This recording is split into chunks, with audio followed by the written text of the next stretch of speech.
Welcome to the Enlightenment Evolution Hour. I am your host, Rob Gauthier, the ET Whisperer. The Enlightenment Evolution Hour is a part of the Enlightenment Evolution Network. Any ideas expressed by the guest, myself, or commenters may not necessarily reflect the same opinions of the Enlightenment Evolution Network. Enlightenment defined.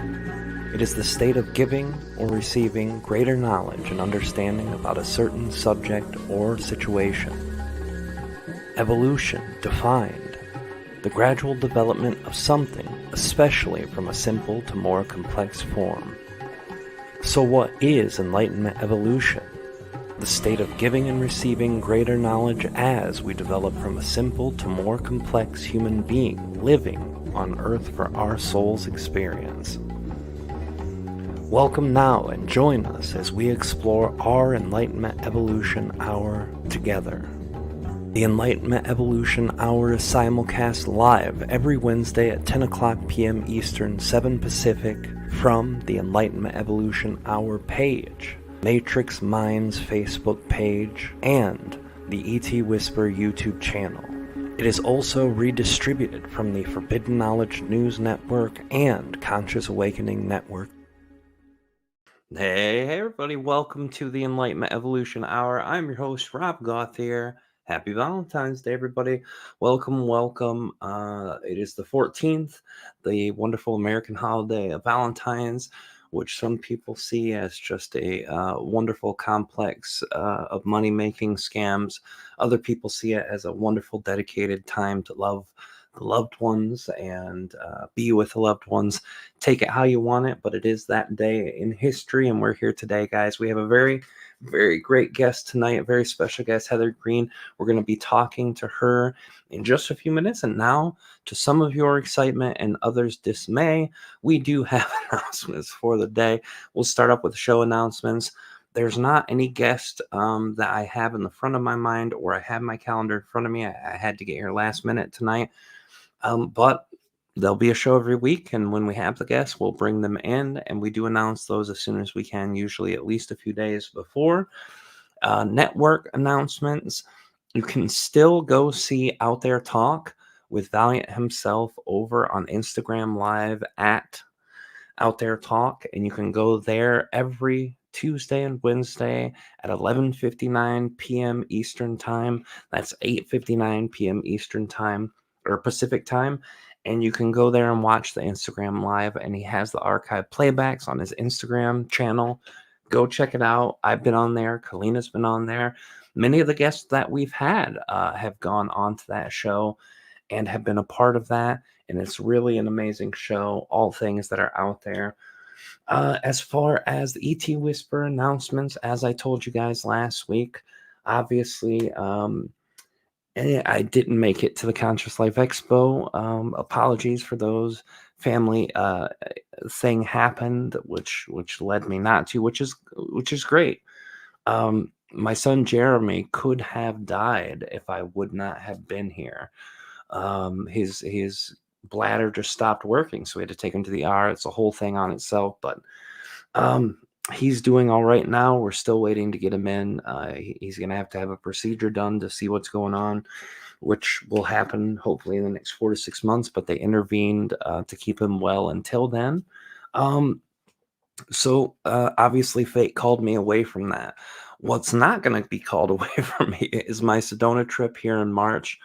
The event with Daryl Anka, Wendy Kennedy, our dear friend who was on last week, Sean Swanson. An amazing, amazing event. I'm going to be there. It's going to be wonderful. After that, we have the little Marian Life Expo, which is in Mount Shasta. Reuben Langdon and his people created this beautiful space.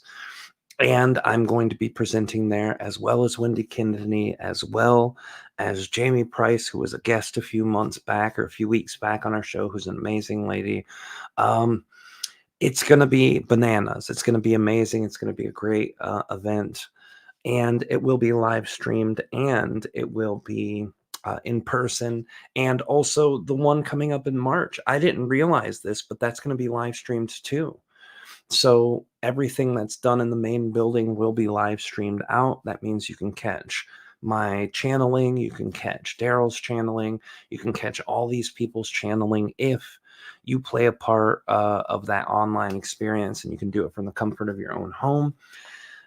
All that information's on my website. Also, I have another event that will be announced very soon. It's in Connecticut, and it's going to be in uh, July, while the Lumerian Life Expo will be in June 20th to 24th, and the Connecticut will be in July, and then August I will be in New York State with Jim Charles from Human Colonies and his group of people, and more things coming. The channel panel is going to be announcing something huge, very, very big in the next couple of weeks. And because you guys are great, I'm going to just give you a little clue on that one. Daryl Anka is going to be joining us for the 2025 channel panel, as is Lisa Royal Holt, as is Jamie Price, as is myself, as is Daniel Scranton, as is Kalina Angel, and many more to be announced very soon. Big stuff happening there, and more channelers are going to be added. We're going to have 3 days and up to 30 channelers at that event. We've already got some anxious letters from channelers who are our friends. We're doing it in waves. We have to do waves of 10, and the first waves are the people who we've already communicated with and are finalizing, and the second and third waves are coming in the next couple months. This is almost a year away, so we've got lots of time to plan it, which is great. But anyway, guys, I'm going to shut up because I've done announcements long enough. All that stuff you can go to the website and check out, or be on the email list and check that out. I think it's going to be an absolutely great show today with our guest. Heather Green is an intuitive guide, channel, animal communicator, energy healer. She's worked as a metaphysical practitioner for 15 years. And Heather has authored For the Love of Horses, an animal communicator's guide to helping our horses and healing our lives. It was released in 2013. And Heather has been on a personal journey of transformation since 2002. And in 2009, Heather started offering the intuitive. Sorry, guys, my tongue tied. The intuitive. And now I lost my place. Holy moly, guys, I'm horrible. All right. 2009, Heather offered her intuitive and energy healing services for people and animals professionally. But I think instead of talking about Heather, I think we just bring her in so she can talk about herself and join us wonderfully. Thank you so much, Heather, for being here tonight. We appreciate you, and thank you for being here. Thanks, Rob. It's good to be here. Well, I'm great. I'm grateful for you being here. I've had a chance to know you for a while now, and I really haven't had a chance to explore all of your work. I have had a chance to explore some of it, but I want to make that journey something that we all do together tonight here with all the people who are listening. And I want to start where we always start on this show. Yes, I want to know your story, but that's always something that's asked when people are talking to other people about their spiritual journey and about the work they do. I want to find out what shaped you as a person before you became this person who is channeling and connecting with animals, communication, with doing healing work. What helped in your childhood, your teenage years? What helped kind of shape you? What kind of influences in your life? All of the things that kind of made you be the person who could have a story. Well, gee, that's a lot to think about. I guess, as a child, I was really sensitive. I was always aware of how other people were feeling. I was psychic in my own way. I just didn't realize I was. I was a big dreamer. I had dreams that would often come true. So that kind of was always something that I knew not everyone could do, and kind of felt special about that. Like, wow, what does this mean for me? And how much that's different than the average person. But also animals were always my comfort. We had a family dog, and I had even aunts and uncles who had dogs and would bring them over. And I always had such a great connection with animals from a very young age. And they brought me a lot of comfort because as you know, when you're really sensitive, sometimes life can be a little challenging. You tend to feel things more deeply. You can feel a lot of the extremes, whether it's really great joy or really deep sadness. So animals were always kind of my balance, way of staying in balance, I should say. And, even as a kid, I remember horse riding. My uncle had horses, and I remember going a few times and riding horses. And that really stands out to me, too, when I look back at my past. And definitely is a foreshadowing for what I ended up doing later on in my healing work. So, that's kind of how, I began my journey. And then I always wanted to help people. So I started in the profession of nursing when I was very young, like in my early 20s. And that was my first career as a nurse. And as a nurse, I segued into the counseling fields because I wanted to help people more. I didn't want to just do physical stuff. I really wanted to get in and help people with mental and emotional issues. So that's kind of how I got going in the healing field. And then the horses came in, and I can get to that a little later, I'm sure, but Oh that's yeah, just I've to got get lots of started. questions about that. Yep, so that's kind of just my early impressions. Yeah. So let's take a peek at part of that. You said that you just always wanted to help people. Do you remember anything in your life, maybe a person that kind of influenced that with you? Was it something that was just always natural with you? Did you ever have problems you couldn't get help with, and maybe that's what created that dynamic, or do you even know why it existed? Yeah, I think it's just kind of one of my natural things about me. I'm a very nurturing person. Let's see, I'm the oldest of three kids in my family. I'm the oldest daughter. I have two younger brothers, so I always felt like I kind of looked after them. And just it felt like a natural role to me, just looking after others, caring, wanting to help. Yeah, and now being older and looking back, I understand that I have had a lot of lifetimes as a healer, doing healing work in one form or another. So I think I just came in with that. Honestly, it just came naturally to me. Yeah, Yeah. it's something I find more and more with people as I talk to them, that a lot more people now than what it was before just have these natural inclinations, whether it's natural psychic ability, natural understanding that there's a star seed or incarnating here from another. A Hmm. lot of these different things, people just said, yeah, I knew it as a kid. And that always blew my mind because it took me many years, Hmm. over 30 some years, to get to a point where I even understood that I wasn't supposed to be punching people, you know. Um, Yeah. so it's really great to hear that that's kind of a built-in part. So take us then from that point where you joined in nursing, and tell us how you went from that Mhm. person to what you're doing now. No, yeah. So I was a nurse for 13 years. It was definitely a big part of my adult career life. And of course, always wanting to do more, wanting to expand and grow in the healing field, but not really knowing which direction I would head in. One day I remember working and coming into work, and on the counter at the nurse's station, there was a magazine article, and it was flipped open, and it was an article about horses and actually how horses can help us heal in particular. And I just knew, I just looked it up. Read the article during my time at work when I had a break and realized I wanted to check it out. It just felt like it was aligned to me. It was like, wow, this is amazing. Horses had been coming into my dreams, and I couldn't figure out why. And that was all happening right around the same time. I was dreaming of them. I knew they were trying to get through to me somehow. There was a sense of urgency in the dreams, and I was there knowing had some kind of role with them, but not really knowing what it was.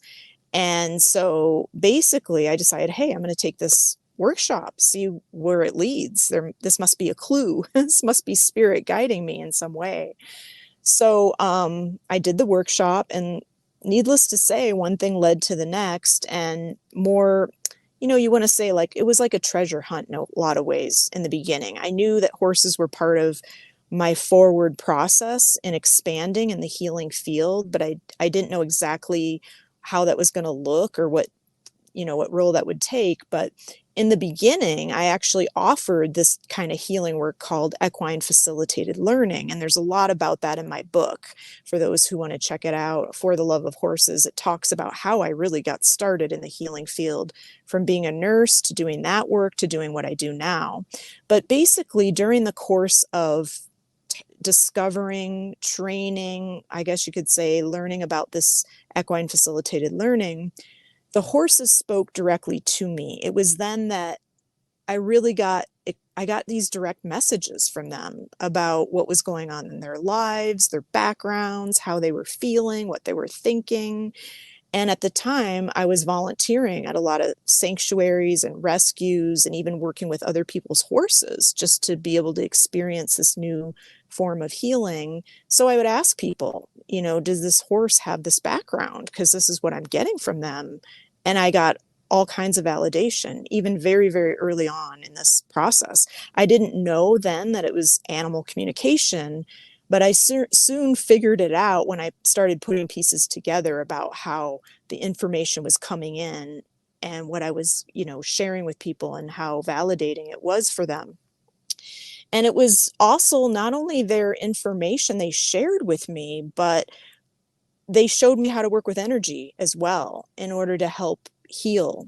And in the beginning, I thought, oh, this is just about horses. They're showing me how to heal them. But ultimately, the healing that they showed me, in being in contact with them, I would say, and interacting with them, I learned how to work with energy in such a way to help them heal. I had had some background in energy healing, but it was more in my own personal journey to help myself. But they were showing me how to do it for them. And then I realized I could apply it to any animal. So in the beginning, it was just animals, but it led to working with humans in the same way. So basically, it was a journey that took probably, I'd say, 2 to 5 years, in me developing it, practicing it. I did a lot of volunteering in the beginning, and then people asking me for private sessions. And that's when I decided, hey, this is going to lead to more. So it was a pretty exciting time, though. Oh, that's amazing. And normally I don't like to jump forward, but I need to for my own personal curiosity. Um, Yeah.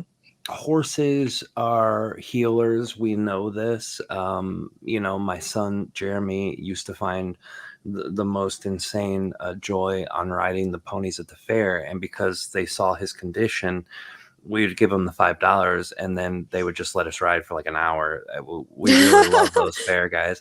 And Yeah. we're getting ready to take Lilith to Adele's horse farm in Sedona. Mm. And Adele was the one Oh, from, yeah, it yes. sounds like you know her. So I she's the know lady who was Adele. on Yes. the interview with Ed with the autism communication. And that's the Mm-hmm. thing, with Lilith having autism and being horses really are good with kids with autism. What is it about horses that heal humans? What have you found in your You know, own intuition and channeling? there's so much research around it, but what I would say is I think they're the most sensitive beings. They're very, very sensitive animals. They know how we feel.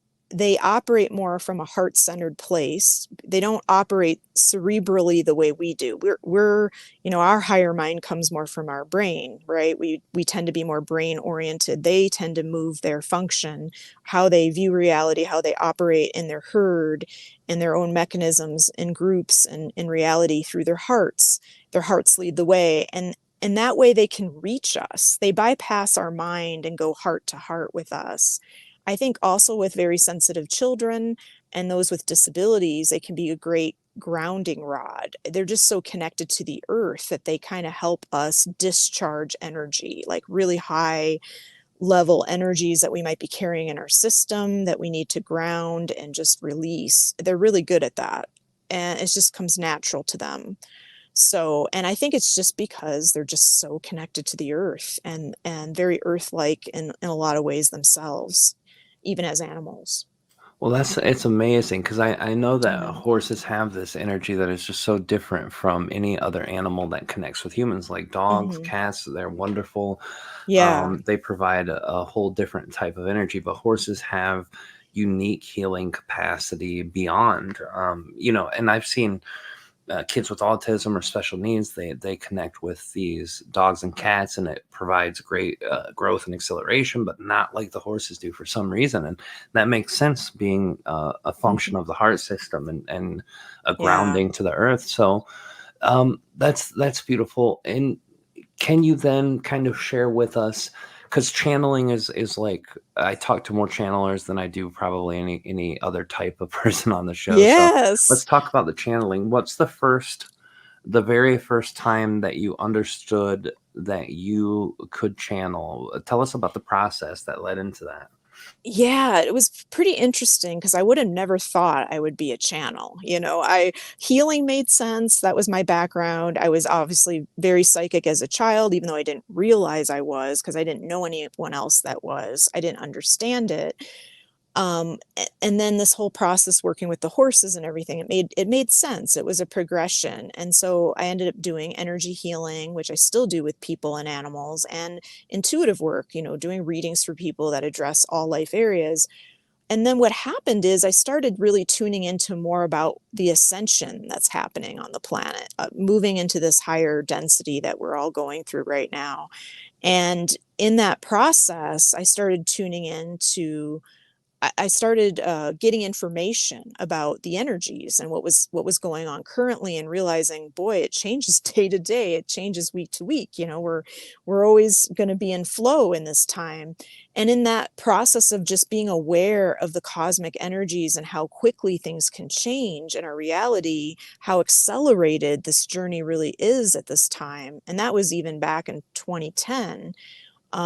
I started connecting with beings from other planetary origins. I had some mentors that were also channelers who connected with Pleiadians and other angelic beings. So they were kind of an influence in my life at that time. But it wasn't until 2014 that I actually remember consciously sitting down and channeling for a group. Now, I started channeling for myself. I would say sometime around 2010, 2011, when I was really tuning into the shifting energies on the planet, but only for me. I didn't share it with my clients. I didn't do it publicly. I didn't do it in groups.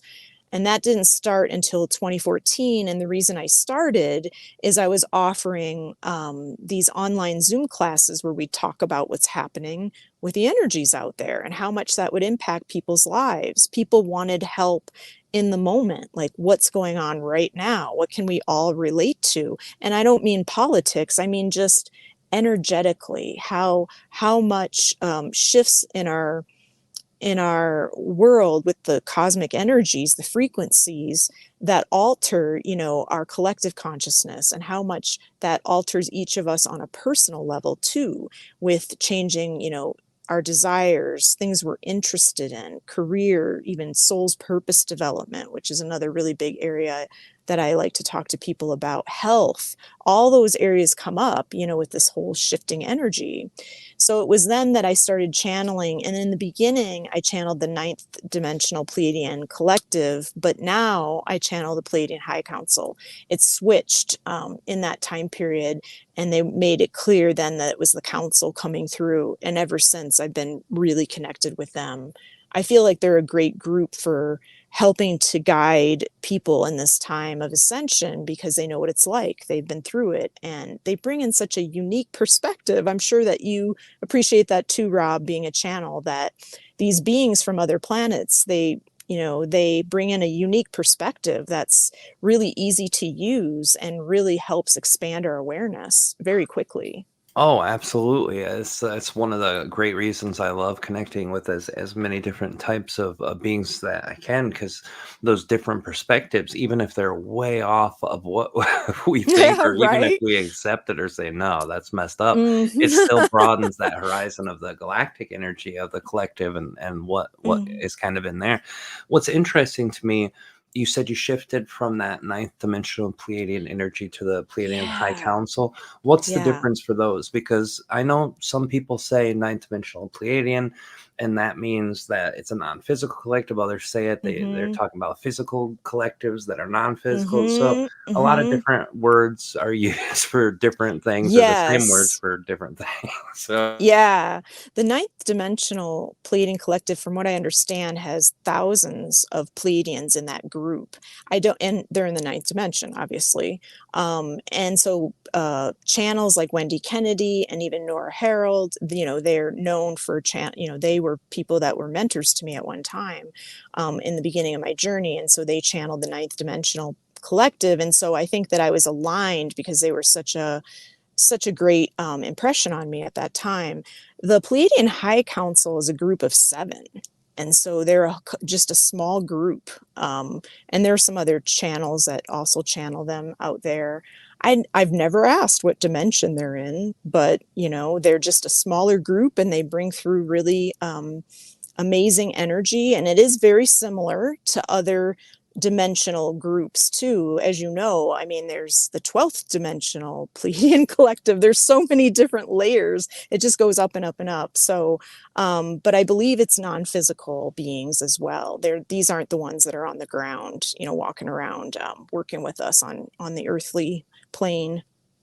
that Yeah. makes sense. Yeah, and that's, I always have to ask, because it's everyone's perspective on that is so different. And Yes. even the way, it's funny, Treb and Ardif, when they talk about densities, they use the same system, but actually Ardif's is way different than what he shares. But he shares with Mhm. Treb's because Treb was the first one who shared it. So he's like, all right, let's just use a system everyone can understand. So even they have a Yes. different opinion on what a density dimension looks like, They or how might many there are, explain or it in a whatever. different yeah, Yeah, exactly. It can be yeah. confusing sometimes, yeah. It is, and thank you for sharing that. And so, when you have the mentors, I know exactly who you're talking about. Wendy's a amazing friend of mine too. I know Yeah, Nora, yeah, and all of those people being around you. That's what kind of helped you with your personal channeling. So, what was yeah, that first personal channeling like? You obviously yeah. intended to do it then. Actually, yeah, I did intend to do it, and for myself, I brought through Archangel Michael, Oh, and it was nice. pretty shocking and surprising. It was like, "Whoa," when I remember that first time doing it for myself in a group with other people, but it was not I wasn't leading it, I was just in it, receiving. And I channeled Archangel Michael. It was powerful. And I never did it again after that. It was just that first time, it's with him. Then I was more aligned with the galactics. I got fairy energy coming in. I used to channel the fairies a little bit, and they might come and go. I get different groups in there, but primarily now it's been the Pleiadian High Council and the Elohim Angels, which are they're beings of light as well. So I call them angels because they presented themselves as angels to me, but they say they're beings of light. So, they don't always look like angels to people the way we think angels look, but Right. there's a lot of different realms of angels. So, yeah, so I got to work with them, and that was around 2017, 2018. And again, it came in more personally in the beginning, but sometimes they do come through when I publicly channel as well. It really just depends. Yeah. So when you're channeling, how much of your consciousness is there? Are you fully conscious when it's happening? Yeah, I would call myself a conscious channel, but this is the interesting part because I know you're trans, and I know there's a few other people out there that I know are trans. It's a little bit more rare, it seems, these days, but Yeah, a lot more I rare these days. I'm yeah, but I do feel there's times when I feel pretty altered, where I feel like it's more of like a dream. I'm not completely out. I'm definitely still there, but you know how when you wake up from a dream, you only remember parts, you get bits and pieces, you don't remember all of it, or Yeah, it's fuzzy. So sometimes I feel like I'm a little in between when I do it. Yeah, I it's I'm interesting. Mhm. sorry about that. Didn't mean to cut Yeah. you off. I notice, for me, I have a classification system that's different. Usually people are like conscious or trans. I call that like a semi-conscious channeler, which Mhm. means you're partially there, but partially not. And I Mhm. think some of the older channelers like Daryl and Wendy, who've been doing it for a long time, are more like that, where they have moments of in and out. Mhm. And I do the dinosaur channeling, I call it, because it doesn't exist. And like everybody I know who's just learned to channel in the last 10 years, conscious channelers, almost Right. every single one of them. It just doesn't happen. And I think that's the evolution of consciousness on Earth did that. But I think Yep. for my own personal thing, it had to happen that way because I was so um, connected in the earth energy, and I was still so earthly and still so close to that very disconnected lifestyle. Was the only way it was going to work for me. Plus, I'm so mental. My energy Mhm. for the mental body is just so heavy. I would never get through a conversation without interrupting. I can do it now. I can conscious channel. I've done it here at home, and me and Kalina, but Yeah. I don't do it professionally because it's a trusted, tested, long term thing I've done. So, Yeah. but back then I never would have been able to start doing that. So how do you deal with that? Because a lot of people who are It's just starting to get channeling, that's their big part yeah. is what's It me, what's is. them, how do I get out of the It's way? it's definitely a good question. Takes practice, and I think, I definitely was self-taught. I didn't really learn from anyone. I had mentors, as I mentioned. I had people that I watched and listened to, and in the beginning I did a couple groups, but mostly, yeah, I just started practicing on my own. I wrote in the beginning. I did a lot of automatic writing. So I wrote messages down in the beginning. And then I even started recording myself, my own voice, so I could hear how it would sound coming through me, and feel how it feels when they're consciously, when you're consciously channeling, how the energy moves through your voice and all the sounds, how it's a little bit different, and just how it feels. So I've gotten used to that. It's just a practice over time. And I've definitely had experienced more time. There's been periods of time when I channeled a lot, and periods of time when I stopped channeling a little bit and focused more on energy healing and my intuitive work. I would change it up a little bit. So, kind of like now I now feel that I'm getting more into the channeling again, getting really back to it. I do a every other month Zoom class, and I always channel in those classes, pretty much the whole class. I channel and I take questions from people and answer through the beings that come through. And I have to say, the Whale Collective, which I'm going to share, I channel them because when I lived in Monterey, I used to live in Monterey, California. I lived next to the ocean, and they started coming through when I moved out there. There was just all these signs from whales and the water, and oh my gosh, it was just really a big experience. It was very mystical. And so, then I started with writing. First, the words came through, and I used to post a lot on Facebook, some of their messages. And then I started channeling them a little bit in my classes, in my Zoom classes. And they're pretty fascinating because when they come through me, especially my last class that I taught, I think it was in September, the last time I channeled the whales, they came through in that class. I feel really altered when I channel them. Like you said, it almost feels like a semi-conscious state. And it's just the way that when they start coming in, I just start going there. I can't, it just happens, and I just let it happen. So I think it's different with each being that you channel. And I also think each person's process of channeling can be so different. It's so unique. Oh And so yeah. that was mine, and it's still evolving. I mean, it's always like you're growing, you're learning, you change every step of the way. Yeah, So, channeling is a forever school.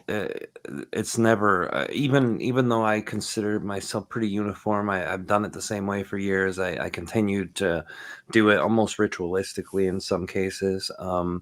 Just because that's how I'm comfortable doing it, and I know I could shift things or change things. But the evolution of the consciousness that's coming through you becomes different and changed and expanded. But what you said is actually funny. You were feeling my question coming because mhm. one of my things I always ask. what is the process to get from Mhm. going and living every day, going to a grocery store, getting flipped off in traffic, to going into a channel state? What's the process? How do you get Oh there? gosh.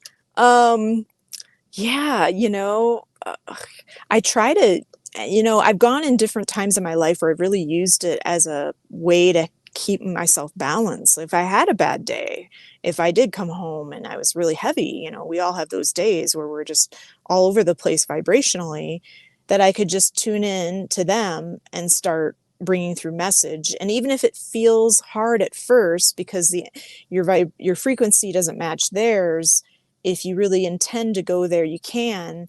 Sometimes, I do a little energy work process with myself where I'll consciously move myself into a higher frequency through my intent and through working with some energy tools that I have available.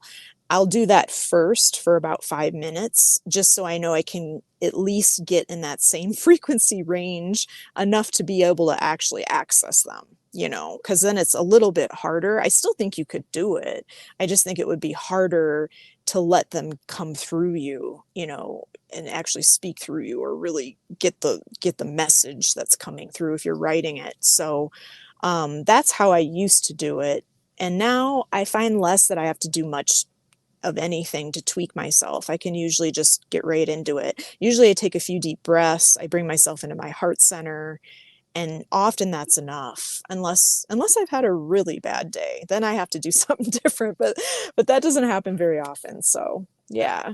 So when you're doing it then, now compared to when it was before there Mhm. was the tools and the rituals, and now is it just plain intention? I want to connect with this group or this Yeah. thing, and then you connect. Yeah. Yep, and I move into my heart center. I take a few deep breaths. So part of it's breathing. I get really inward, let go of any thoughts. So I do still have a little process, but pretty much my intent. And usually, if I ask for whoever I want to talk to, they'll come in, or sometimes it'll be, whatever group it's going to be. Sometimes they surprise me, but yeah, usually, that's how it works for me. And yeah, even with the Whale Collective, when I started channeling them, I found it interesting that they like to move my body. And I don't know if you see a lot of channels who move their body. I know Daniel I Scranton, was who gonna say my good he buddy's the best at that. he moves his arms a lot, and I know him from Ojai, so I remember him from when I lived there. And he's one of them that I know that does move, but otherwise I haven't seen very many channels that actually do move. So, but the whales, when they come through, they move me. So that is something different. Yeah. Yeah, Treb used to be really bad about doing my body in a circular motion. If you're able to find one of those rare old recordings pre 2013 of me channeling Treb, you would hear my infamous squeaky chair, and it was just king, and that was him doing big counterclockwise circles with my upper body. He still does it. I mean, he still moves the upper body, but it's very, very little circles now. It's most people don't even notice it's happening. Uh-huh. But whenever I watch back footage, I'm like, geez, oh, Pete's still doing that. And Ardif Mm-hmm. can just sit still as a stone. But yeah, it's it's definitely different when you're pulling in these different energies. So it's good to know, because a lot of people who do conscious channeling kind of describe this, and it's foreign to me because even when I do conscious channeling, I really have to go through my rituals of breathing and neutralizing.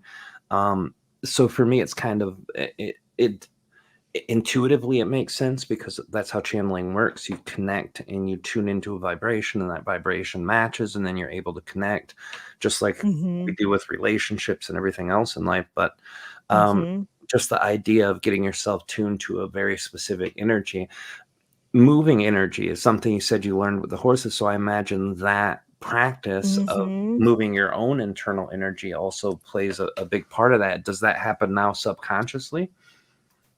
I don't know, I feel like the horses are still there.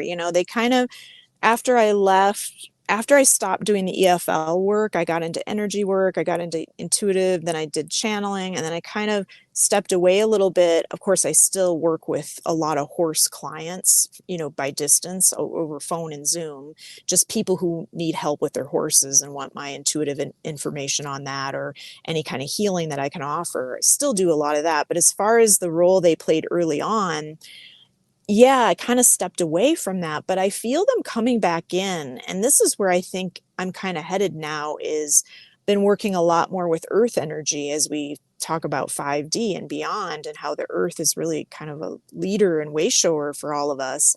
And I think the horses are part of that, kind of like the whale collective. People say, oh, what do they bring in? Well, a lot of those beings are higher dimensional beings that are coming into those bodies to assist with the evolution on the planet right now. They're amazing, wise beings that bring in this just expanding energy and anchoring in light, where they can, as they're navigating the waters on our planet. I also feel like the horses are doing that in their own way with the land as well. And one thing, interestingly, that I've been learning recently is I'm connecting with the cow collective. You might be surprised, but hey, I get animal collectives. They come into my head. They're like, hey, Uh-huh. we got something to tell you. And apparently they're anchoring in some divine feminine energy right now for the planet. They're just holding space with that because, again, look at how many cows are on our planet. We have so many cows, right? They're everywhere. Oh yeah. And they're anchoring it in to this reality for us so that we can really expand in that way, because the feminine energy is going to lead the way in this new phase, in this new time. So I think it's pretty amazing. I bet the cattle industry doesn't know that, when you think about cows, but I can tell you, I've had some mystical experiences with cows too. They're very tuned in. They're very sensitive animals. And when they find a human that sees them for who they are, they're like, oh my God, look over there. We got to talk to her. Hold on. She speaks our language. Well, So, it makes a lot of sense too, because the cow energy, I never thought of it on in that way or on those types of terms. But when you said that, a lot of things went rolling through my head. Obviously, the Hindu religion seeks, revenance with mhm, cow connection, but also something started happening around 2010 to 2013 where cows started doing these weird lining mhm, positions in fields. And if they're mhm, anchoring energy, it makes sense that they would reconnect with the grid or do something with the mhm. electromagnetic energy where most of that etheric grid runs through. So that makes a lot of sense. And I did want to talk to you too about the animal communication, because that is something that a lot of people here are really excited to talk about. But um, Oh, when you're yeah. connecting with the animal consciousness, is this very similar to channeling? Is it something totally different? How does that work? Yeah, in a way, I definitely think it's similar, and I think it was a precursor, or I could say whatchamacallit, foreshadowing of my work with channeling, because I started with the animal communication.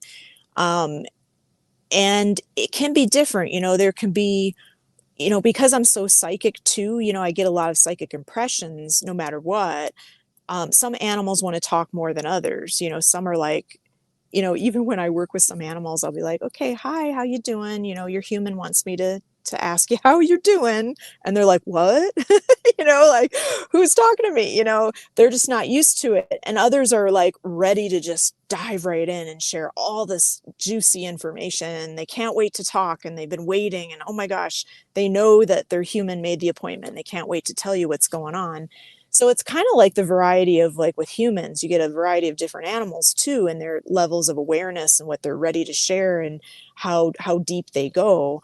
But yeah, I think it's also tuning in. It's like really honing in on an energy that, how can I say it? You're just sensitive to what's dropping into your awareness, and you can you're like an antenna that picks up a frequency, and you can discern that it's that particular frequency. I mean, obviously, if I had a session with a dog, I know it's going to be the dog, but you also get really specific signs too. So yeah, I think the animals kind of help me to get prepared for that, because in some ways I think animal communication and doing readings for animals is a lot more, you have to be really focused, you have to be really good to do it.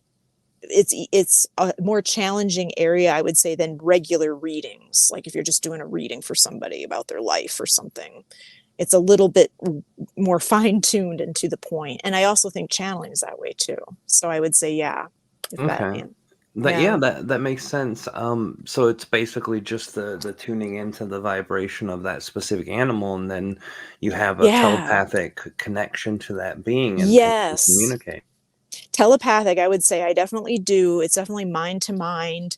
In the beginning when I work with horses, when they started talking to me, I would literally see their heads pop in.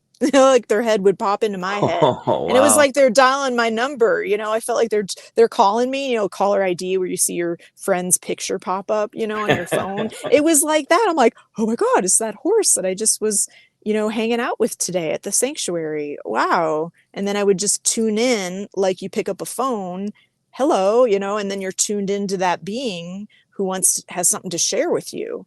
And then you're focused in on what's being shared. Is it pictures? Is it emotions, thought forms that come in? Because I used to use my body a lot like a sensing tool. What am I feeling? What am I thinking? And that was all part of how I knew they were communicating with me in that way, about how they felt and what they were thinking and what was going on for them.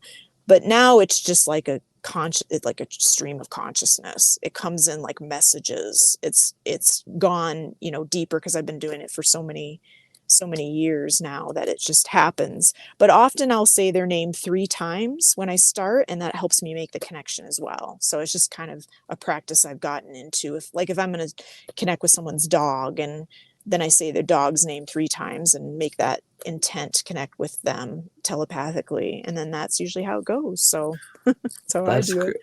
that's amazing, yeah. I seen a video with an animal communicator who is communicating with this Black Panther, and Uh-huh. this Black Panther said that they didn't like their name. Have you ever experienced something like Mm-hmm. that where animal says, "Hey, this specific collar or name or stupid game we Yeah. play is not fun?"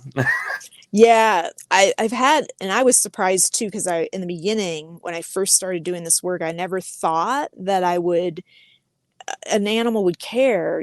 This is where I was back then. I mean, go figure, this is like 20 years ago or whatever. Now, yeah, yeah, they do. And when I first started, when I did that first EFL workshop, one of the horses that was part of that had been brought to that person that was doing the workshop, with a name that was really terrible name. And I picked up, she changed the name anyway, but I had picked up like, oh, I don't think he likes his name. And she said, yeah, you know why? Because it was this. And I'm like, oh yeah. So I picked that up on a horse that I worked with in the very, very beginning. And then I think I had a client once that, I don't know what the name were. They just didn't know what to call their cat. I think it was a cat, and I can't remember if it was like they called it Trouble, or I don't know what. It was just kind of a joke. And I said, no, you might want to give it a different name, him a different name, because he feels bad, like, is he trouble? Is he the bad guy all the time?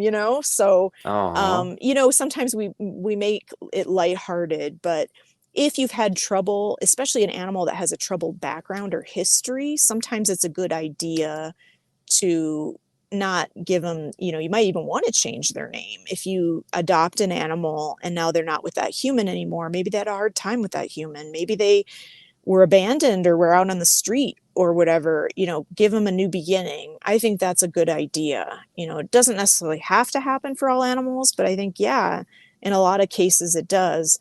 But if you're really tuned in, you'll know if your animal really, it's like, hey, this is how I feel I am. They'll show you that new side of them that will, I think, inspire you to maybe have a different name for them or change something about it. So, Yeah, yeah. that makes sense. And we had a question from our resident animal enthusiast, Joe Grace, Oh, who's our wonderful animal lover in the group. And she asked, "What's the most unusual animal that you've ever communicated with?"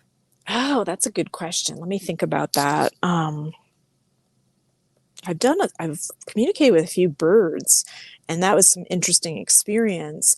I will say that I think this one stands out to me, that I had a client who had a bird who, everyone who has birds, they're in a cage in your house. If they're domestic birds, they're usually in a cage somewhere.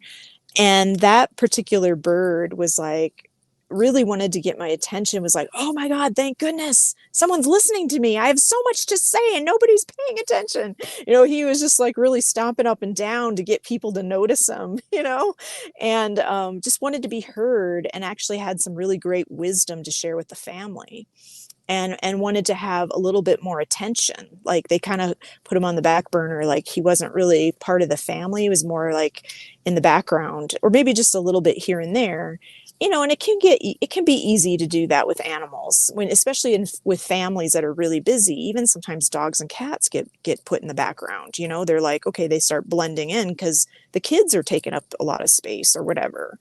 But Yeah. I would say I was just so surprised at the information that came through, and the level of, emotional intensity, and like, devotion to the family, and a desire to be more connected.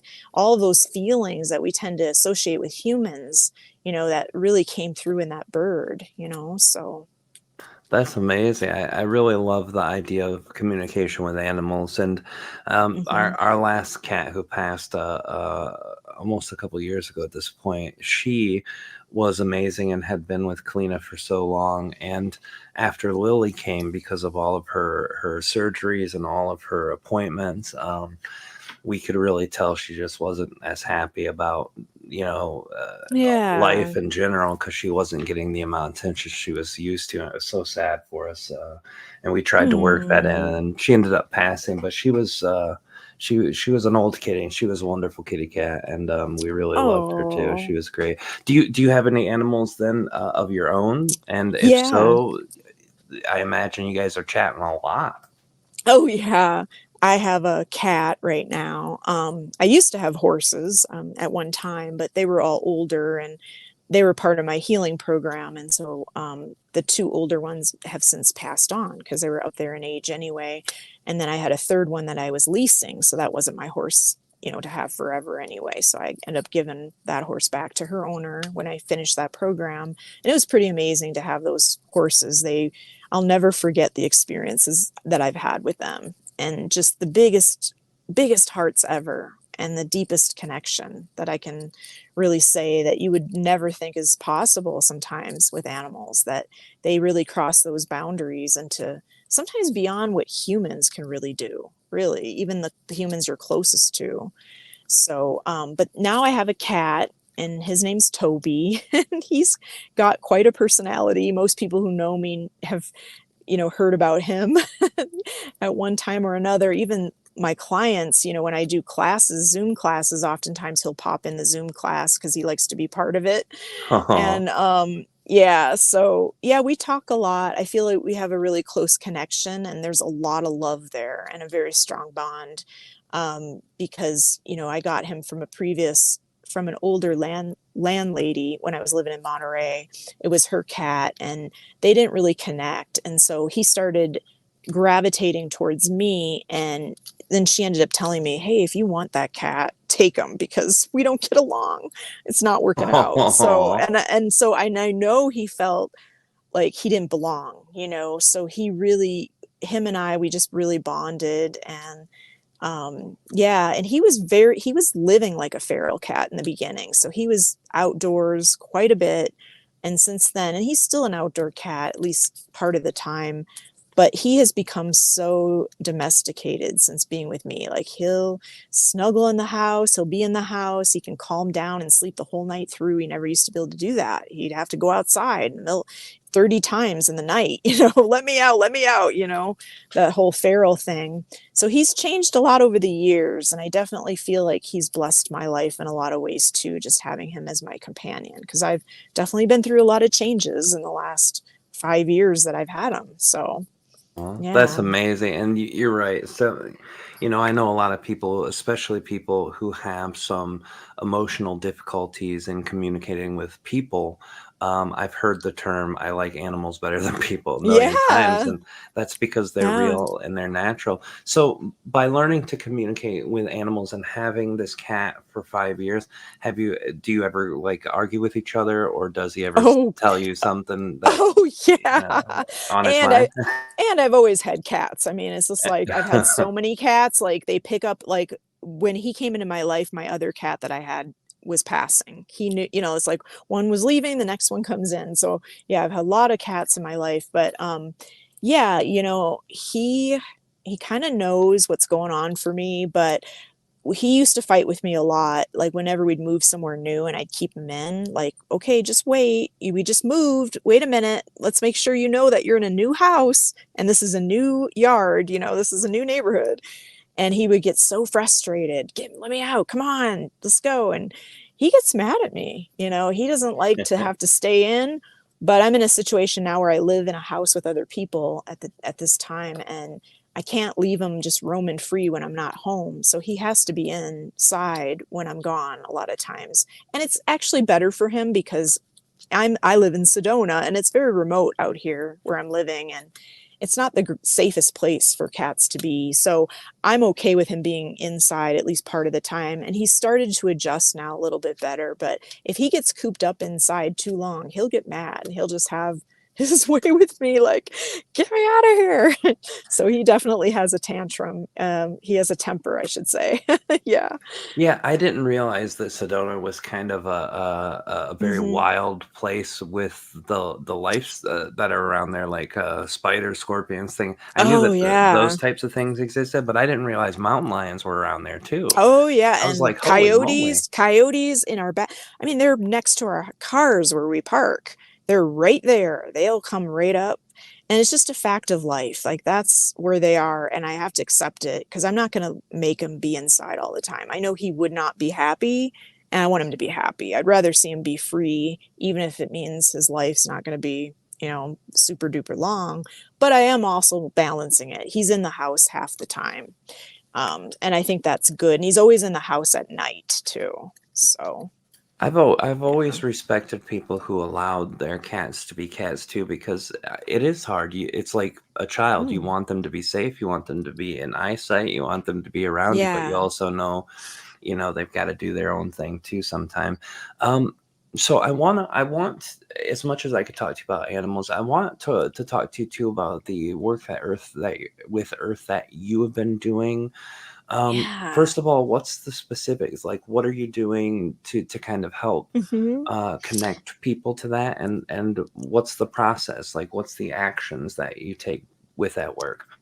Yeah. So, and many people may have heard the terms earthwork or grid work, thrown out there, gatekeeping. In the beginning, and I was doing a lot of this work since 2010 because I was called to, just assisting the earth in her transformation. And even back then, assisting her in her evolutionary process, anchoring in the light frequencies and codes that are needed to help her transform and hold solid and steady with everything going on, all the grids, the supporting the ley lines, which are the the energy meridians of Earth, so that things can stay balanced and that she can progress in her evolution. Now that was back in 2010. Um, how can I explain now? Now she's so far advanced in her evolutionary process. She's 5D and beyond. So she's actually doing so great being that way shower to all of us of where we're headed. I still feel like we need to still anchor in light and work in certain areas of the earth to help with the consciousness of humanity. And even fault lines, people who've done work with that. I haven't done that so much, but a little bit here and there where you can support fault lines, because if it's a huge earthquake, it could wipe out a lot of people or cause a lot of problems. So you can, when you do earthwork, you can do it in so many different ways. But yeah, because of my background in energy healing, it came naturally to me anyway. So in the beginning, I was doing a lot of you working with the earth the way I work with people when I do energy healing. So I was just doing it with her, Mother Gaia, what do you need? Okay, let me help you with that, kind of thing. But now, really, I feel like it's more of a partnership with Gaia because she's showing us, hey, we can shift over to this other reality. We don't have to look at, through the old lens of 3D. Let's bring our attention over here. And more of those new higher frequencies are being amplified in our reality. We're seeing more of the 5D Earth. That's the whale collective coming in and offering their insights. That's the horses and the 5D nature of the cows that are anchoring this divine feminine frequency.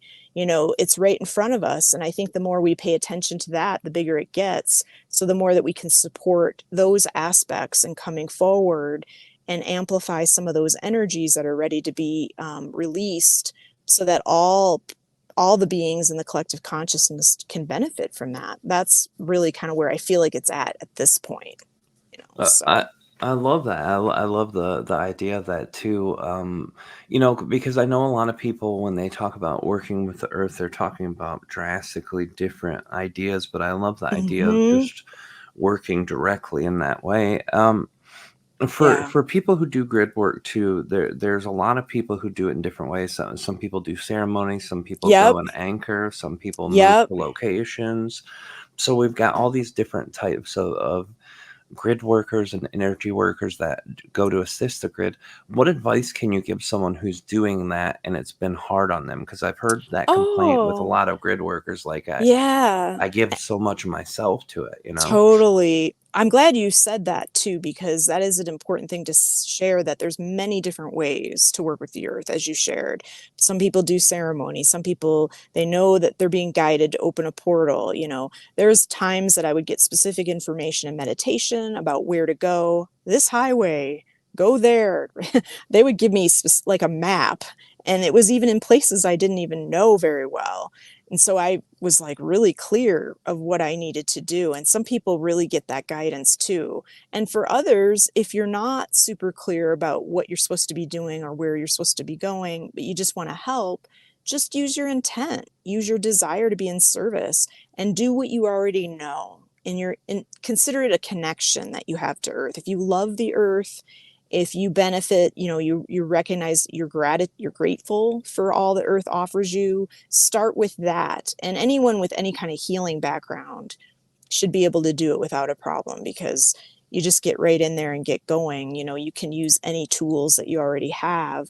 But yeah, as far as being exhausted by it, I would say, and I've pretty much never felt that. I always feel uplifted when I'm doing energy work with the earth. But I would say, don't make sure you're not taking it on. Probably what's happening is they're taking on some of this energy from the earth or even from the collective, because some of that's in the earth or in this, 3D reality sphere that we're in. If you're taking it on, you can be drained by it. It can be overwhelming. So you want to take the time to clear your fields. Hopefully, if you're doing any kind of energy work, you know how to clear your fields every day, because that's an important thing. Because usually people who do this kind of work are very empathic, and you're gonna naturally pick up things that aren't yours. So you just want to make sure you're not doing that. Get lots of rest. Don't overwork yourself. Just do it when you feel called to do it. Do it when you want to. So That makes a yeah. lot of sense, and I think the people who I've talked to when it comes to their things that they're going through with feeling hardship, I think because they've taken such an identity towards being a grid worker, and Yeah. they put in all the time and energy and might not necessarily see the effect Mhm. that they had hoped in the local Yep. areas that they're working on. Like, hey, there's still violence and crime, but Mhm. I always try to tell them that's not, Earth knows what to do with that energy. It just helps to guide that energy to the places. Exactly. Yeah, she's an empowered being, we have to remember that. We don't have to rescue. We're just being an assistance and really allowing more of that 5D energy to shine through the 3D collective consensual reality that we're in at this point. It's confusing because it's 3D and 5D. We're all vacillating in those energies, but really just seeing her as the being she is. I had channeled her in one of my Zoom classes that I did, I think at end of 2022. And I was surprised at what she, came through and said, I'm in a really great place. I'm in bliss. I'm in joy. Don't feel sorry for me. I'm doing great. If you want to help, be a leader, live your dreams, show others the way, role model to others what it's like to be more aligned with the 5D energies, and really uh, use your life as an example for that. That was part of what she shared. And I was pretty blown away by that too, because I didn't, I had no idea what would come through. So, yeah. Yeah, that's amazing, and it makes Mm-hmm. sense, and it aligns with everything I've ever heard. I've even heard Art tell people, a lot of people worry about, a human impact on Earth, and Art's like Earth Mm-hmm. was there before you and will be there after you, and although you might change things on Earth, you cannot drastically Yep. destroy or create something there beyond what the Earth's consciousness is wanting or willing to do. So it makes a lot of Yep. sense too. So another question I have for you, because you said, this Earth being both 3D and 5D. I've heard a couple philosophies on this. Some people say Mm-hmm. Earth is in all the dimensions and that Mm-hmm. we're just able to peek at those parts, and other people say that it's in the same dimension that we as humans are and that it evolves with us. Is it both Ah. of those things, or is it one of those things from your understanding? I don't see her in 3D anymore. I see her 5D and above. So she's gotten, and she's in a lot of the higher dimensions, but we're still co-creating this reality in 3D yet as humans, and we're still trying to figure that out and work through it. And that whole timing is, I don't know, that part. But I do know that the 5D Earth, is very connected to us and where we're living right now. And that energy shines through our reality. And that's where it's like, wow, we can be in a 3D world and still feel these 5D energies coming from Earth, or even higher than that, because she's in a lot of other higher realms as well.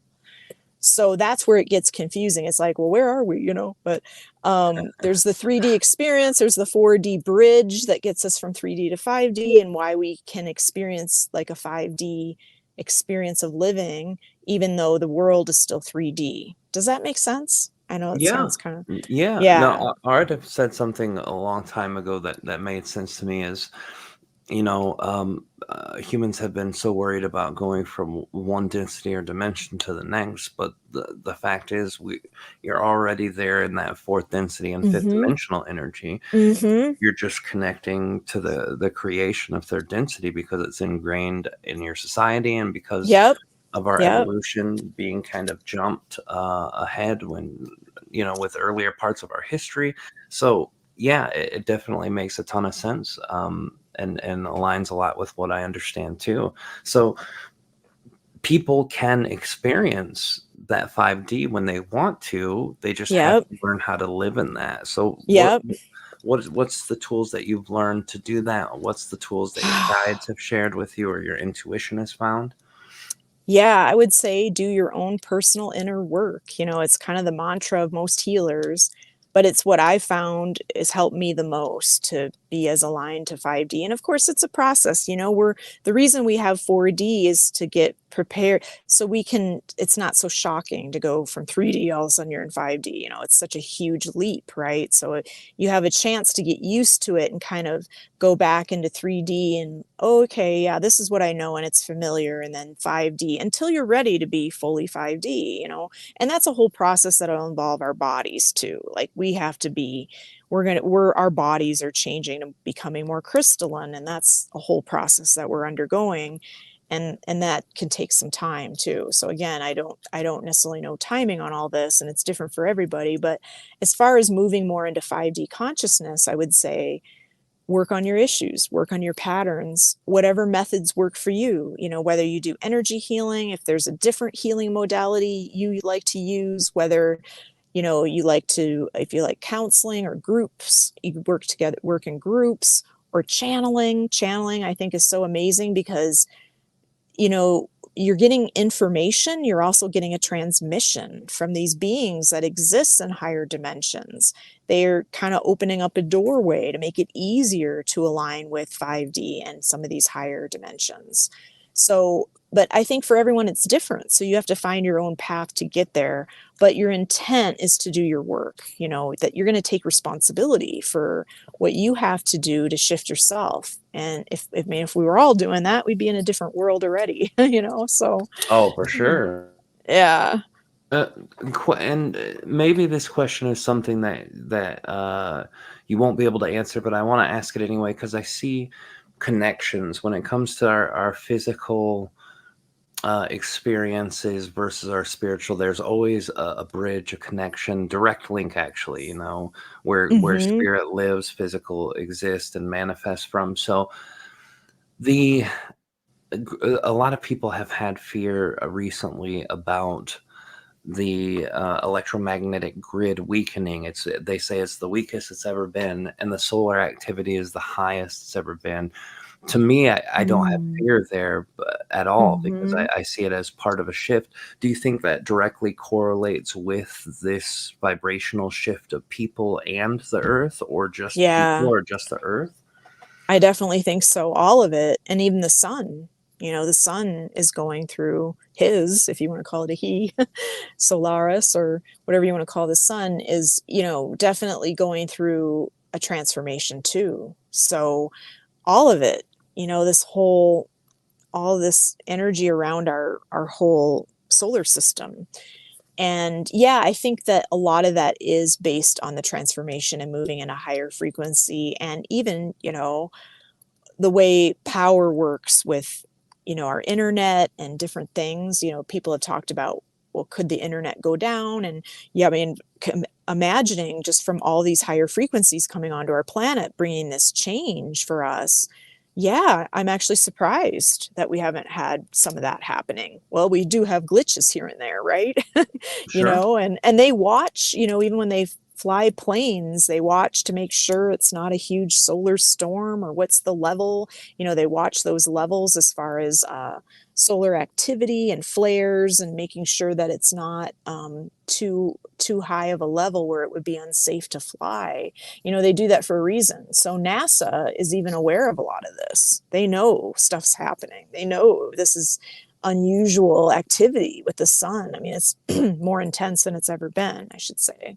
But yeah. Yeah, they've got a whole space weather monitoring agency for that type of stuff, and that's why they're able to tell us too when we're getting those amazing northern lights further south than they should be, or not that they Mm-hmm. should be, but they normally are.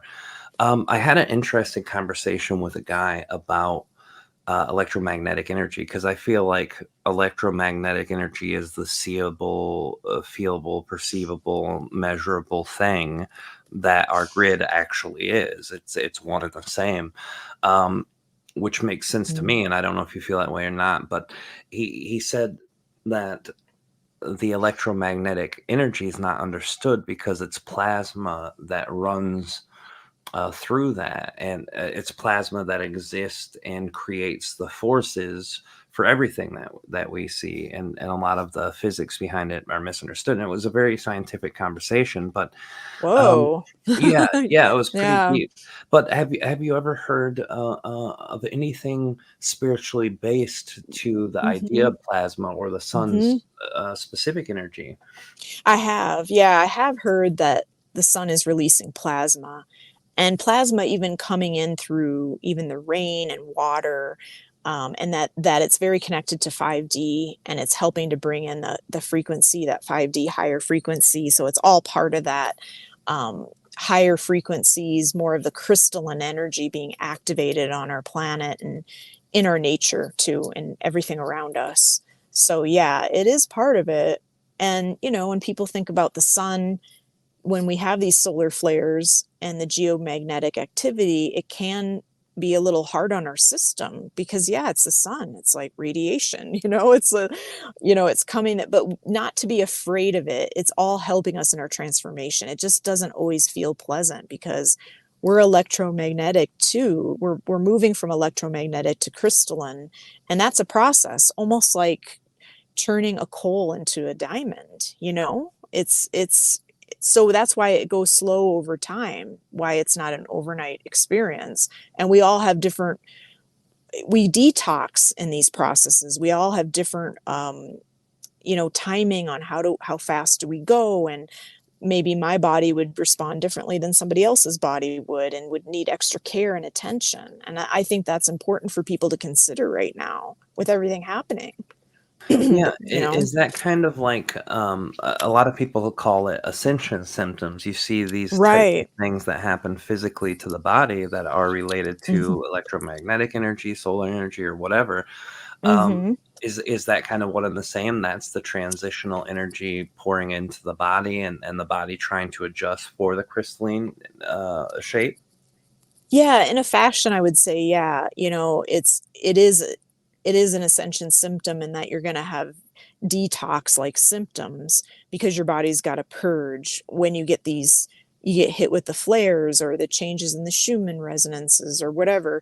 It's altering your field, it's ultimately helping you clear out what no longer serves. I mean, that's the best way to put it succinctly, whether it's physically, mentally, emotionally, spiritually, energetically, the karma, if you want to call it that. You know, it's like you can't really hide from your stuff anymore. If you're an awake human on this planet, you're gonna go through your process.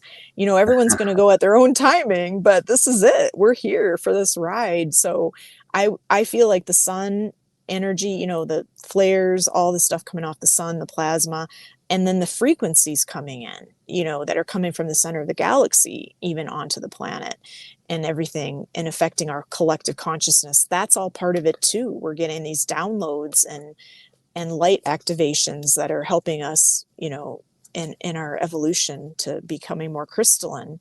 But it changes our whole level of consciousness, obviously. So yeah, I think it's more like a detox symptom, like you feel like you're detoxing, like you need to rest, you're tired, maybe emotionally you feel a little wrung out, and you need to rest, like that. That's just part of the process, and everyone can expect they're going to have their own version of that, going on. So Yeah, and I've noticed even people who are not spiritual at all, who are very earth based and very connected to just very earthly things. They're not even going past mhm. their heart chakra energetically, and even they're being forced with Yep. these revelations. And even though they're not, oh Yep. my God, my soul, this or that, they're still like, oh Yeah. my God, I need to be a better person, or oh my God, I need to Right. pay more attention to my kids, or whatever it is.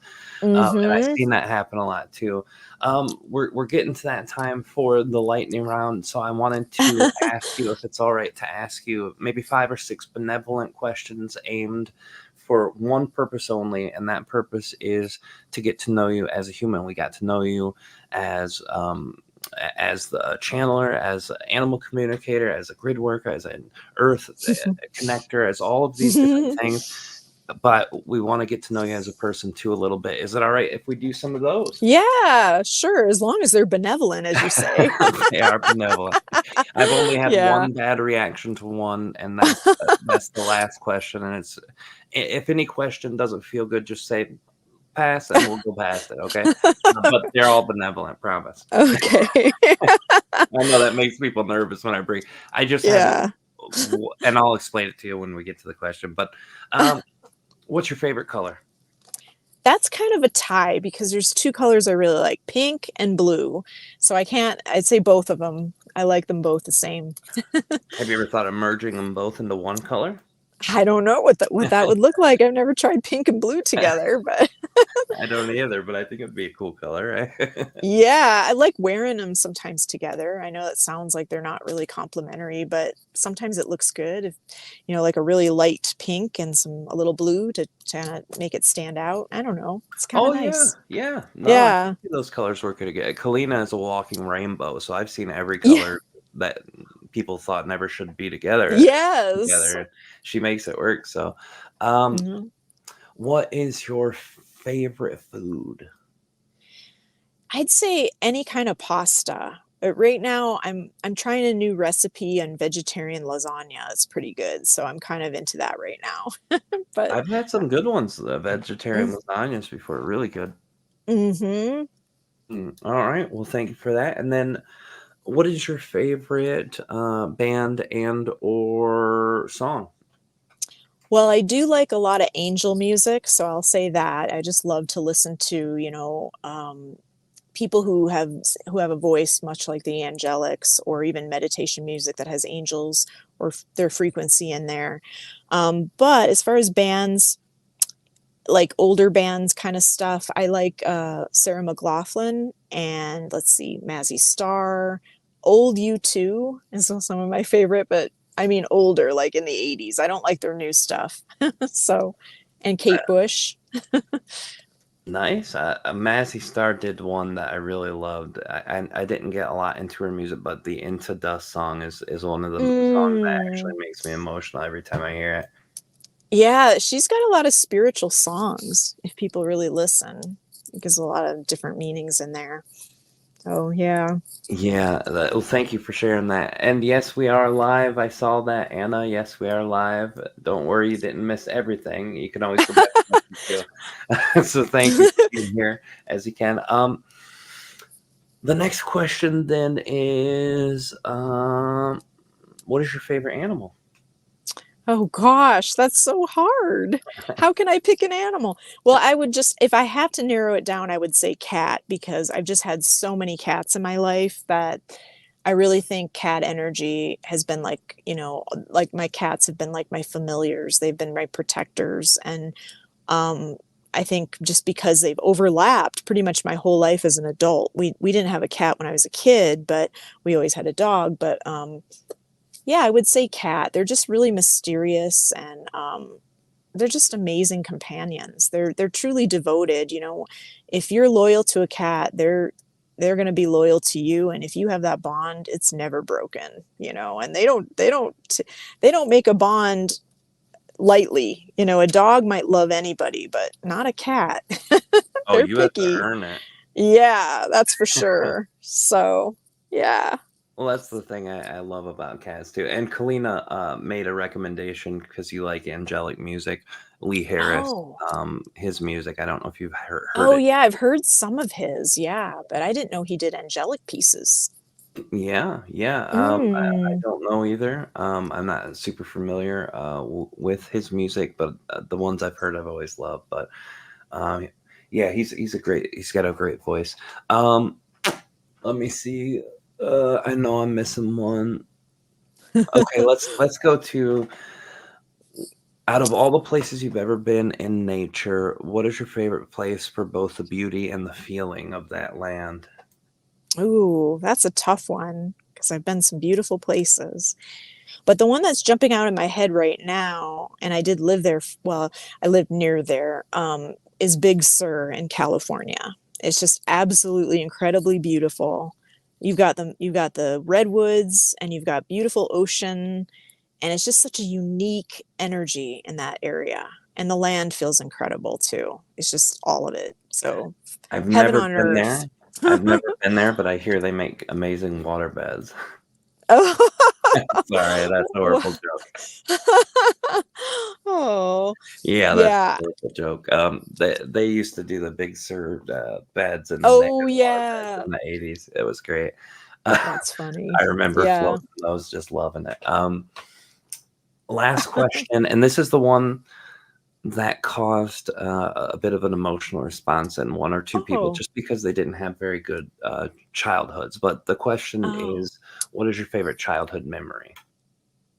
Well, actually, the one that stands out when I think about that, that's a toughie, but when I was a kid, and all of us as a family, we used to watch The Wizard of Oz. I don't know if you ever remember that movie. It was like a Oh big yeah. deal. When that was on, we all kind of got together, and we ordered pizza from this local pizza company that was really good. They had like a pizza called Taco Pizza. And I don't know if you've ever Oh had that yeah. anywhere, but it was so good. I remember as a kid, I really enjoyed that. And I really loved the movie. So it was a special time for us as a family, and a really happy memory. So yeah, that Oh, stands out to me.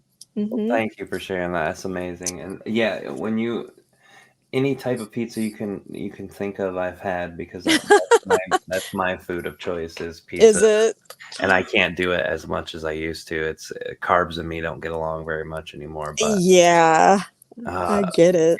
I'm a pizza connoisseur. I really love. And the guy who's bringing me over to Connecticut to do the event, he's like, "Oh yeah, it's like the pizza capital over here," and I was like, "Shut up! I don't even Oh, want to know about that." no. Yeah, because I'm gonna eat a lot of Wow. people in there, I'm sure. But yeah, Wizard of Oz too, one of Kalina's favorites too. So Oh, I've seen it many yeah. times before I met her, but also a few times after. So um, all right, well that's it for the lightning round. Before we get to it, I want to give you some time to just kind of tell people how to get a hold of you and all that stuff. But before we do that, I just want to say thank you for coming tonight. Thank you for sharing. I really enjoyed our communication tonight, and I've also enjoyed getting to know you throughout the years and getting to connect with you. Yeah. And I appreciate sharing the insights that you did. It's given me new things to think about, and that's always a positive bonus. But just Mhm. thank you for being available. And I know we've got some links in the description, which all of you can find, whether you're here live or whether you're watching it back at a redistributed time. But can you share with us how to get a hold of you, how to contact you, where to find your work, what you're doing, what you got coming up? Yeah. Thanks, Rob. And yeah, thanks again. It was a joy to be on the show, and it's been good seeing you over the years too. And I know I'll see you again in Sedona when you're out here in March. So I'm Yeah, gonna be there. I'm gonna be there too. So I'll see you there. But nice. great. So as far as getting a hold of me, yeah, my website is Teal Healing, and that's teal like the color, Teal healing.com, and that's where all my stuff is pretty much on there, all my services that I offer, any kind of information about me. You probably have all the links to my other social medias there so people can follow me there. I post a lot and bring through a lot of information, kind of like I did today in this tonight in this live show. And I'm actually going to be doing an upcoming Zoom class. So I wanted to promote that tonight. It's going to be on this Sunday, February 18th at 10 a.m. Pacific time. And it's going to be the focus of it will be on soul's purpose, which I know is a big topic for a lot of people who want to really step into doing more of what they came here to do, or be actually being and expressing who you really are in this world. And you can check that out on my website. It's on the writings page. It's the very first post. It's an easy introduction to soul's purpose. It'll be an hour and a half class, and I'll be channeling in it as well. I'll be bringing through the Pleiadian High Council and the Elohim Angels, and just bringing whoever wants to come in for that to share some information that might help people with that. And that one's just a $22. So it's a great introduction to soul's purpose, because I am offering an extended Soul's Purpose program as a separate offering. And that's a 4-week online class. And that's a whole different thing, which again, you could check that out on my website. It's on my writings page. But just wanted to tell you guys about that, because the Zoom classes are fun. You get a lot of great information from the higher dimensionals, and you can also ask your personal questions. I always tell people, bring personal or worldly questions, and it can be related to the theme, which in this case is soul's purpose, or it could be something you just want to ask about your own life. So they're always a lot of fun. Hope you guys can be there for that. Oh, that's amazing. And the one thing I like about groups like that too is that you get to meet new people who have common interests and who have common connections, and Yeah. everyone who's there for that same purpose, the theme or otherwise, just to hang out with cool, high vibe people. It definitely makes for a good Mm-hmm. future, especially in the community where it's not always easy to connect with people. I know, like in Sedona, it's probably not so hard, but there are Right. places around the country, like where we live, where there's a small Mm-hmm. community and we never get to connect with them. So, yeah, I think that's amazing. And again, I want to thank you for coming on. And everyone, if you want to check out the links, for Heather, go check those out. Go to her website and check out the class this weekend if you want. And it would be amazing. Thank you again for being here. I really appreciate your time and your energy and being here. Yeah, thanks again so much, Rob. It was a lot of fun. It was great. And I look forward to seeing you in Sedona here next month too. Okay, sounds good. All right. Well, thank you all too for coming here, for listening, all of you in the chat. who are always active, who are always sharing and caring and loving and sending love and getting love. And I really appreciate all of you guys for being a part of this. And I want to thank all of you for being here for our 200th episode. Crazy. This used to be a monthly and now it's a weekly. And we've got the 200. That's insane. You guys have been a huge part of that. So thank all of you for being here. And I can't remember if I have a guest next week or not, but if I don't, we might just celebrate with 201. But thank you all for being a part of it. And thank you also, Kalina, for showing up today, too. I know you were busy working with Lily's video stuff. So thank you, Sunshine, for coming. And she is right. Heather is awesome. Thank you for sharing with us tonight, Oh, Heather. thank you, Always great. Kalina. She's amazing. She can't help it. She's just built that way. Amazing, right? But I That's love you sweet. guys. Thank you all so much for being here tonight. We'll see you guys next week, 10 o'clock p.m. Eastern, 7 Pacific, every week on the Enlightenment Evolution Hour. I'm your host, Rob Goth here, the ET Whisperer. I love you all. Thank you so much. We'll see you next week on the other side, guys. Bye. Bye.